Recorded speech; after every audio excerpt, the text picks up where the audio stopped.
मैं श्री ओम शर्मा और आप देख रहे हैं इंडिया गैप्स टुडे न्यूज़। देश के किसानों द्वारा भारत बंद के समर्थन में जहां अनेक राजनीतिक संगठन उतरे, वहीं दूसरी ओर मानव शक्ति सेवा ट्रस्ट से खुशबू श्रीवास्तव, श्रीमती पाना, अर्चना, ज्योति, गायत्री, विमला, रणजीत, शशि भूषण ने भी भारत बंद का समर्थन किया। आइए सुनते हैं इस अवसर पर किसानों ने क्या कहा। से आया हूँ इस समस्या के समाधान के लिए। ये बहुत बड़ी समस्या है, छोटी समस्या नहीं है और पूरे प्रदेश ही नहीं पूरे देश का किसान परेशान है और उद्वेलित है। झूठ बोल रही है ये सरकार कि छोटे किसान परेशान नहीं है, असली किसान परेशान नहीं है, असली किसान खेतों में है, कोई खेतों में नहीं है, सब यहाँ आना चाहते हैं, लेकिन सबको पुलिस परेशान कर रही है।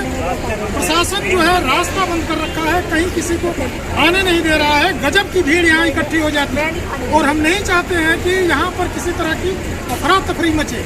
ये आसानी से सरकार इस बात को समझ ले, किसान के डिमांड को पूरी करे, इन तीनों कानूनों को सीधे रद्द किया जाए।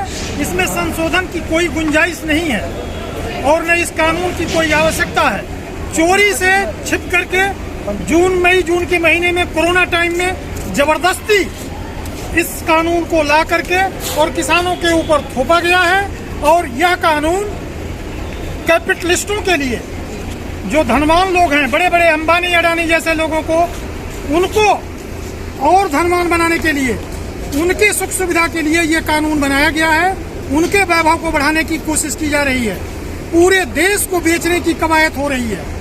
सारी कंपनियां बेच दी गई, जो सोने की हीरे जैसी जो कंपनियां थी सारी बेच दी गई।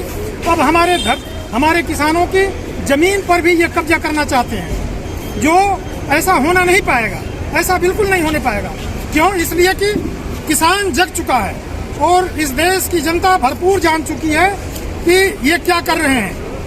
ये ईवीएम के सहारे सत्ता में आ जाते हैं। ईवीएम सबसे खतरनाक चीज है। ईवीएम ना हो तो ये आज सत्ता से बाहर हो जाए। ये एक मोदी जी एक ग्राम प्रधान का भी चुनाव नहीं जीत सकते, ये बता दें। मैं कहता हूँ कि किसी भी गांव में चलें, ये खड़े हो जाओ और मैं खड़ा हो जाता हूँ, इनके कारनामे इनको आज ही हरा देंगे। अमित शाह को तो लोग डंडा लेके भगा देंगे, लेकिन प्रधानमंत्री की इतनी इज्जत तो लोग करेंगे, जल पिला देंगे, खड़ा कर लेंगे, उनकी इज्जत कर देंगे, लेकिन वोट नहीं मिलेगा। ये ब्यूरोक्रेट्स के बल पर, पुलिस के बल पर और यूनियन के उसके ईवीएम के बल पर जो है सत्ता में बने रहना चाहते हैं। खत्म नहीं होगी तब तक हम यहाँ से नहीं उठेंगे। ये 3 बिल हटाना ही पड़ेगा इन्हें। ये तीनों बिल। हाँ जी, जो मोदी है वो एक बाजीगर है बेटी, और बाजीगर की डुगडुगी बजा के ही उस आदमी ने पब्लिक को मोह लिया। और वो कहता है कि मैं मन की बात जानता हूँ और मन की कहता हूँ। जिस आदमी को अपनी औरत के मन का ही पता नहीं लगा, वो इस दुनिया के मन की या औरों के मन की क्या जानेगा। शादी कर ली, तलाक नहीं दिया, वो बेचारी मास्टरनी होकर गुजारा कर ली है। और ये चाहता है कि पूरे अंबानी के इसने गोदाम बनवा दिए, अब इतने बड़े गोदाम बना लो, हम तुम्हें छूट दे देंगे, कितना ही माल भर लो।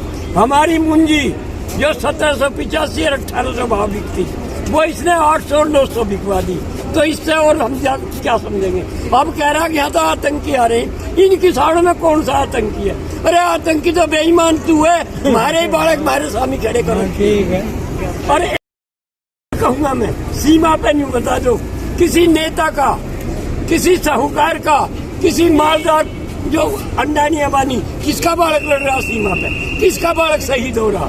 शहीद बालक हो रहे हमारे किसानों के, और वही इस देश में बचा रहे। ये जैसे कि हम देख रहे हैं कि सब लोग बहुत जागरूक है। सरकार, आप लोगों को लगता है कि सरकार आपकी सुनाई करेगी, कुछ कदम उठाएगी? बिल्कुल सुननी पड़ेगी। अगर नहीं सुनेगी तो उसको मजबूर होकर के सुनना पड़ेगा। ये हम हटने वाले नहीं हैं, हम यहीं बैठे रहेंगे। किसान एकता जिंदाबाद, किसान एकता जिंदाबाद, किसान एकता जिंदाबाद। हमारी मांगे पूरी करो, हमारी मांगे पूरी करो। स्वामीनाथन की रिपोर्ट के अनुसार आज से 20 साल पहले मुंजी का भाव 80 रुपए था। स्वामीनाथन की रिपोर्ट के अनुसार आज की डेट में 3600 होना चाहता, उसका आधा लो 1800। भैया 1800 भी एमएसपी नहीं रहती, उसका आधा लो 900 रुपए में किसान बेचने लग रहा है। आप मार्च में जाना, मार्च में गेहूँ किसान 1400, 1500, 1600 हद बेचता है, उससे कम उससे ज्यादा तो नहीं बेचता। और सरकार अगर प्राइवेट करनी चाहती है तो एक पब्लिक कंपनी खोल ले जिसमें किसान को इसमें मालिकाना हक देवे, उसमें मालिकाना हक देगा, किसान के जाके तो कोई नौकरी दे, वही पब्लिक कंपनी उसमें रोजगार लावे। और जब किसान उसमें सामान बेचेगा और किसान ही उसमें मालिक बन जाएगा तो किसान का माल बिकेगा और किसान को फायदा भी होगा। अब एक बात बताओ, आज से सुप्रीम हाईकोर्ट का आदेश है 84,000 करोड़ रुपए करने का पेमेंट बकाया है। हाईकोर्ट के कहने पे यूपी सरकार तो भुगतान नहीं दे रही और हम कैसे मान लें प्राइवेट कंपनी हमें भुगतान दे देगी। हमारे यहाँ पे एसडीएम तक हमें अपील कर सकते हैं, एसडीएम से आगे हम अपील नहीं कर सकते, ना ही हमें अपील का मौका दे रहे। एमएसपी मतलब क्या हो गया, मिनिमम सपोर्ट प्राइस, उससे नीचे किसान तो उससे नीचे बेच रहा है और दुनिया है जो एमआरपी पे सामान बेचेगी, मतलब इससे अधिकतम नहीं बेच सकते। किसान को न्यूनतम तो दे नहीं रहे तो मैक्सिमम कहाँ से देंगे। इसके ऊपर किसान को विचार करना चाहिए। कोरोना काल में इन्होंने एकदम बिल ला दिया, किसी किसान का किसी भी आदमी को इन्हें समर्थन लिया हो कि भाई हम ये लाना चाह रहे हैं, इनसे बातचीत करी हो, किसी ने नहीं करी बात, एकदम से भाई बिल लाए, कोरोना काल में फट नहीं पास कर दिया क्योंकि पूर्ण बहुमत है, न इसमें बहस हुई, न किसी को पता चला, किसी से पूछा भी इन्होंने। सबका साथ सबका विकास करना चाह रही है। अडानी का लाखों रुपए करोड़ माफ कर दिया, किसानों का कर्जा क्यों ना माफ कर रहे, लाखों करोड़ माफ कर दिया अडानी का। तो सरकार हमारी कहाँ है, सुनेगी आज ना सुनेगी कल सुनेगी, पड़े रहेंगे हम, साल हो जाओ 6 महीने हो जाओ तो लड़ाई लड़ते रहेंगे और किसानों के साथ अनर्थ हो रहा। हमारे आधे भाव में ब्रेक में गए हैं, मक्का गन्ना सब मिली वाला, और जो हम कर्ज ले रहे हैं सरकार से उस पर गैस सरचार्ज है, बिजली पे और गारंटी है, उसका दूना करके ले रहे हैं। कितना अत्याचार है। तो मीडिया के माध्यम से भी कहना चाह रहा हूँ, हमारी आवाज़ पहुँचाओ और सबका साथ सबका विकास करें। काम क्या कर रही है सरकार, सबको भूखा मारना चाह रही है, किसान मरेंगे, आप लोग भी साथ परेशान हो गए। जब नहीं मिलेगा तो क्या करोगे आप, जब किसान के पास नहीं होगा तो आपके पास कहाँ से पहुँचेगा।